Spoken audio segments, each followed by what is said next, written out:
ನಮಸ್ಕಾರ, ಆದಾಬ್, ಜೈ ಭೀಮ್. ನಾನು ನಿಮ್ಮ ಭಾಗ್ಯನಾರಾಯಣ ಬೊಗ್ಗವರಪು. ನೀವು ನೋಡ್ತಾ ಇದ್ದೀರಿ ಸುದ್ದಿ ಸರ್ಕಲ್.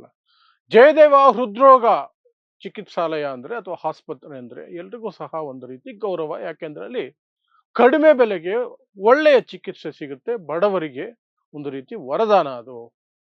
ಪ್ರೈವೇಟ್ಗಳಿಗೆ ಹೋದ್ರೆ ಲಕ್ಷಾಂತರ ರೂಪಾಯಿ ಆಗುತ್ತೆ, ಇಲ್ಲಿ ಕೆಲವೇ ಸಾವಿರಗಳಲ್ಲಿ ಅದೇ ಚಿಕಿತ್ಸೆ ಸಿಗುತ್ತೆ, ಒಳ್ಳೆ ಕ್ವಾಲಿಟಿನೂ ಸಿಗುತ್ತೆ ಅನ್ನುವಂಥ ನಂಬಿಕೆ. ಅಂಥ ಜಯದೇವ ಈಗ 3 ಕಡೆ ಆಗಿದೆ: ಕಲಬುರಗಿ, ಮೈಸೂರು ಮತ್ತು ಬೆಂಗಳೂರು. ಅದರಲ್ಲಿ ಮೈಸೂರು ವಿಭಾಗದಲ್ಲಿ ಮೊನ್ನೆ ರಾತ್ರಿ, ಒಂದೇ ರಾತ್ರಿಗೆ, ರಾತ್ರಿ 8 ಗಂಟೆಯಿಂದ ಬೆಳಗ್ಗೆ 8 ಗಂಟೆಯ ನಡುವೆ 12 ಸಾವಾಗಿದೆ. ಮತ್ತು ಅಲ್ಲಿದ್ದಂತಹ ಸಂಬಂಧಿಗಳು, ರೋಗಿಗಳ ಸಂಬಂಧಿಗಳು ಒಂದಷ್ಟು ವಿಡಿಯೋ ಮಾಡಿದ್ದಾರೆ, ಕಂಪ್ಲೇಂಟ್ ಮಾಡಿದ್ದಾರೆ, ಗಲಾಟೆ ಮಾಡಿದ್ದಾರೆ. ಏನು ಅಂದ್ರೆ, ರಾತ್ರಿಯಲ್ಲಿ ಸಿಬ್ಬಂದಿ ಇರಲಿಲ್ಲ, ವೈದ್ಯರು ಇರಲಿಲ್ಲ, ನೋಡಿ ಬೇಕಾದ್ರೆ ಅಂತ ವಿಡಿಯೋ ಸಹ ತೋರಿಸಿದ್ದಾರೆ. ಸೊ ಏನ್ ನಡೀತು ಆ ಇಡೀ ರಾತ್ರಿ? 12 ಸಾವು ಅದು ಅಲ್ಲಿ ಸಹಜವಾಗಿ ಪ್ರತಿದಿನ ಆಗುವ ಸಾವಿನ ಲೆಕ್ಕದಲ್ಲೇ ಬರುತ್ತಾ ಇಲ್ವಾ? ಅದನ್ನು ವಿವರಿಸುವ ಪ್ರಯತ್ನ ಮಾಡ್ತೀನಿ. ಪ್ಲಸ್ ಅಲ್ಲಿರುವಂತಹ ವೈದ್ಯಾಧಿಕಾರಿ ಹೇಳಿರುವಂತಹ ಸ್ಪಷ್ಟನೆ ಏನು, ಏನ್ ನಡೀತು, ಅದೆಲ್ಲವನ್ನು ವಿವರಿಸುವಂತಹ ಪ್ರಯತ್ನವನ್ನು ಮಾಡ್ತೀನಿ. ಸೊ ಜಯದೇವ ಮೈಸೂರು ವಿಭಾಗದಲ್ಲಿ ಮೊನ್ನೆ ರಾತ್ರಿ 8 ಗಂಟೆಯಿಂದ ಬೆಳಗ್ಗೆ 8 ಗಂಟೆಯ ಒಳಗೆ ಸುಮಾರು 12 ಜೀವಗಳು ಹೋಗಿದ್ದಾವೆ. ಅಲ್ಲಿನ ಸಂಬಂಧಿಗಳು ಅಥವಾ ರೋಗಿಗಳ ಜೊತೆ ಇದ್ದವರು ಹೇಳುವುದೇನೆಂದ್ರೆ, ಡಾಕ್ಟರ್ಸೇ ಇರಲಿಲ್ಲ, ಟ್ರೀಟ್ಮೆಂಟೇ ಸಿಗ್ತಾ ಇರಲಿಲ್ಲ, ಎಲ್ಲ ಸಿಬ್ಬಂದಿಗಳು ರಜದಲ್ಲಿದ್ರು ಏನಾದರೂ ಗೊತ್ತಿಲ್ಲ.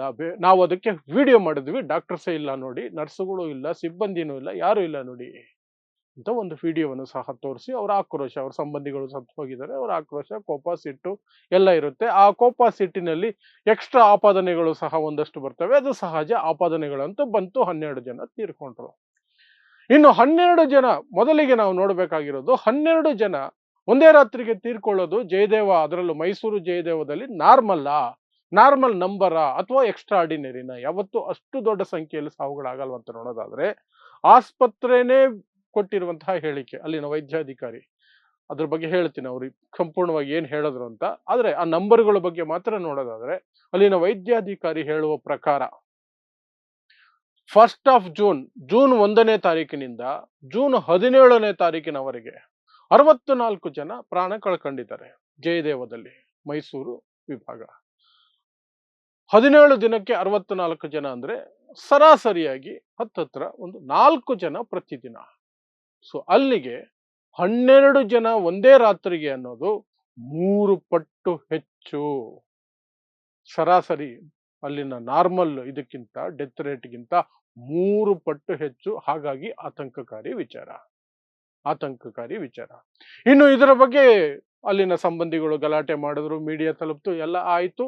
ಆಗ ವೈದ್ಯಾಧಿಕಾರಿ ಸದಾನಂದ್ ಅನ್ನುವಂಥವ್ರು, ಅಧೀಕ್ಷಕರು, ಅವರು ತಮ್ಮ ಸ್ಟೇಟ್ಮೆಂಟ್ ಅನ್ನು ಕೊಟ್ಟರು, ಮೀಡಿಯಾ ಮುಂದೆನೆ ಬಂದು ಮಾತಾಡಿದ್ರು. ಅವರು ಹೇಳೋ ಪ್ರಕಾರ ಸಿಬ್ಬಂದಿಯ ಕೊರತೆ ಇರಲಿಲ್ಲ. ಸಿಬ್ಬಂದಿಯ ಕೊರತೆ ಅಂದ್ರೆ, ಆ ರಾತ್ರಿಗೆ ಎಷ್ಟು ಜನ ಇರಬೇಕು, ಪ್ರತಿದಿನ ಎಷ್ಟು ಹಾಕ್ತಿವೋ ಅಷ್ಟೇ ಜನರನ್ನ ಹಾಕಿದ್ವಿ, ಅಷ್ಟೇ ಡಾಕ್ಟರ್ಸು ಇದ್ರು.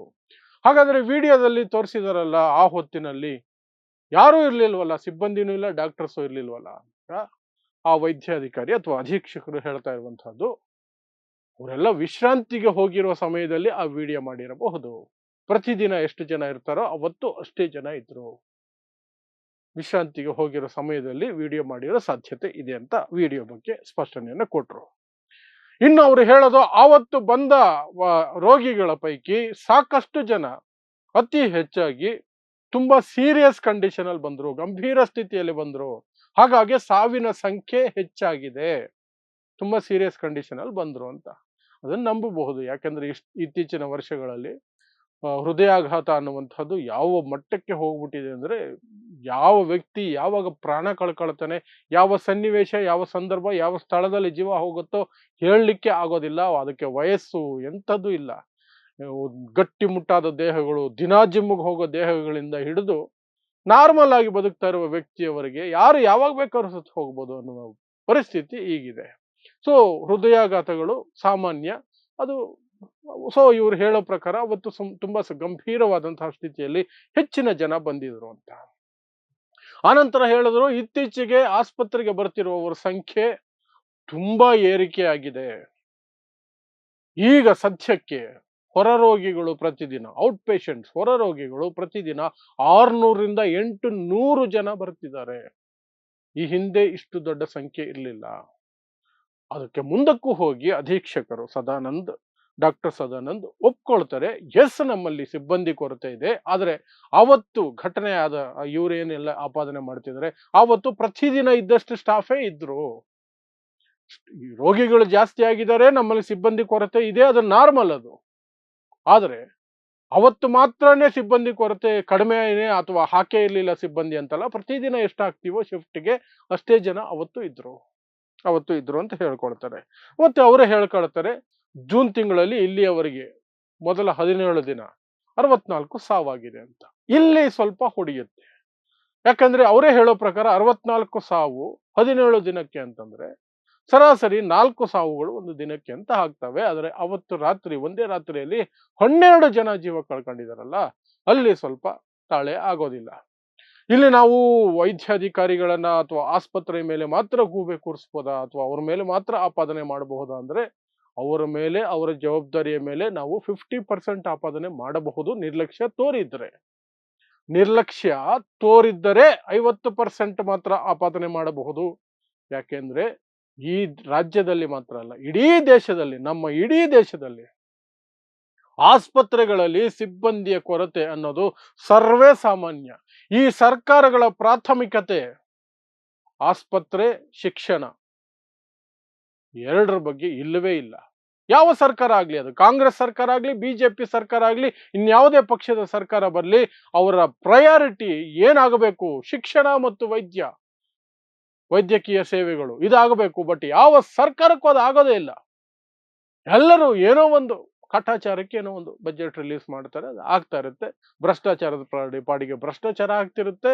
ಈ ಕಡೆ ಪಾಡಿಗೆ ಆಸ್ಪತ್ರೆಗಳು ಏನೋ ಒಂದು ದುಸ್ಥಿತಿಯಲ್ಲಿ ನಡ್ಕೊಂಡು ಹೋಗ್ತಿರ್ತವೆ. ಏನೋ ಒಂದು ಭಗವಾನ್ ಭರೋಸೆ ಅಂತಾರಲ್ಲ, ದೇವರು ನಡೆಸ್ಕೊಂಡು ಹೋಗ್ತಿದ್ದೇನೆ ಅನ್ನೋ ರೀತಿಯಲ್ಲಿ ಹೋಗ್ತಿರ್ತವೆ. ಹಾಗಾಗಿ ಆಸ್ಪತ್ರೆಯಲ್ಲಿ ಏನಾದರೂ ನಿರ್ಲಕ್ಷ್ಯ ಆಗಿದ್ದರೆ, ಯಾಕಂದ್ರೆ ಜಯದೇವ ಮೇಲೆ ಆಪಾದನೆ ಮಾಡೋದಕ್ಕೆ ಮೊದಲು ಯಾರೇ ಆಗ್ಲಿ ಬಹಳ ಯೋಚನೆ ಮಾಡ್ಬೇಕಾಗತ್ತೆ. ಯಾಕಂದ್ರೆ ನಿಮಗೆ ಹೊರಗಡೆ 4-5 ಲಕ್ಷಗಳಾಗುವಂತಹ ಖರ್ಚಿನ ವೆಚ್ಚದ ಚಿಕಿತ್ಸೆಗಳು ಅಲ್ಲಿ 40-50 ಸಾವಿರಕ್ಕೆ ಸಿಗ್ತವೆ. 90% ಅವ್ರಿಗೆ ಕಡಿಮೆ ಆಗ್ತವೆ. ಪ್ಲಸ್ ನಿಮಗೆ BPL ಕಾರ್ಡ್ ಇದ್ರೆ ಸಾಕಷ್ಟು ಸೇವೆಗಳು ಉಚಿತವಾಗಿ ಸಿಗ್ತವೆ, ಇನ್ನೂ ಕಡಿಮೆ ಬೆಲೆಗೆ ಸಿಗ್ತವೆ. ಅಷ್ಟೆಲ್ಲಾ ಸೇವೆ ಮಾಡ್ತಿರುವಂತಹ ಆಸ್ಪತ್ರೆಗಳ ವಿರುದ್ಧ ವಿನಾಕಾರಣ ಯಾವುದೋ ಒಂದು ದಿನದ ಘಟನೆಗಳನ್ನ ಇಟ್ಕೊಂಡು ಆಪಾದನೆ ಮಾಡೋದು ಎಷ್ಟು ಸರಿ ಅಲ್ವೋ, ಅದೇ ಮಟ್ಟಕ್ಕೆ ನಿರ್ಲಕ್ಷ್ಯ ಆಗಿದ್ದರೆ ಕ್ರಮ ಆಗಬೇಕಾದಂತಹದ್ದು ಸಹ ಅಲ್ಲಿ ನಾವು ಬೇಡಿಕೆಯನ್ನು ಇಡಬೇಕಾಗತ್ತೆ, ಒತ್ತಾಯವನ್ನ ಮಾಡಬೇಕಾಗತ್ತೆ.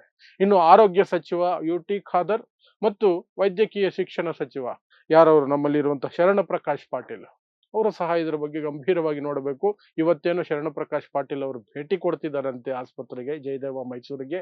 ಅವ್ರು ಹೋಗಿ ಅಲ್ಲಿ ಏನ್ ಸಮಸ್ಯೆ ಇದೆ, ಏನು ಸಮಸ್ಯೆ ಇಲ್ಲ, ಮೇನ್ ಪ್ರಾಬ್ಲಮ್ ಆಸ್ಪತ್ರೆಗಳಲ್ಲಿ ಔಷಧಿ ಕೊರತೆ, ಸಿಬ್ಬಂದಿ ಕೊರತೆ, ಇದೆರಡನ್ನು ನೀಗಿಸಿದರೆ ಖಂಡಿತವಾಗ್ಲೂ ಬಡವರಿಗೆ ಒಳ್ಳೆ ಚಿಕಿತ್ಸೆ ಸಿಗುತ್ತೆ. ಅದರಲ್ಲೂ ಜಯದೇವ ಫುಲ್ಲಿ ಗವರ್ನಮೆಂಟ್ ಆಸ್ಪತ್ರೆ ಅಲ್ಲ, ಅದು ಅನಾನಮಸ್ ಬಾಡಿ, ಇಂಡಿಪೆಂಡೆಂಟ್ ಬಾಡಿ. ಅದು ಸರ್ಕಾರದ ಅಧೀನದಲ್ಲೇ ಬಂದರೂ ಸಹ ಅದು ಇಂಡಿಪೆಂಡೆಂಟ್ ಡಿಸಿಷನ್ಗಳನ್ನು ಮಾಡುವಂತಹ ಶಕ್ತಿ ಇರುವಂತಹದ್ದು.